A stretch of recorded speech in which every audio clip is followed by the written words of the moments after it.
Tagalog-English sentences. Baka nagmamadali ka. Maybe you're in a hurry.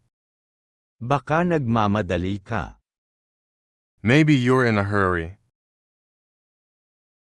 Nakilala mo na ba sila?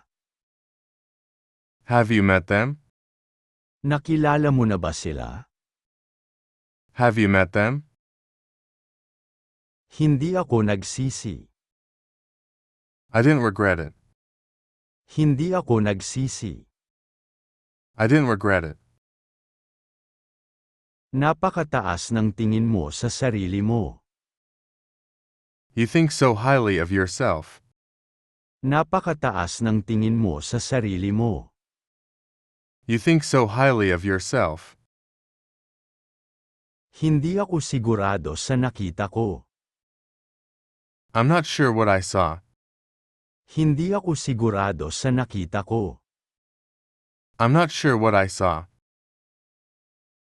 Mukhang uulan. It looks like it's going to rain. Mukhang uulan. It looks like it's going to rain.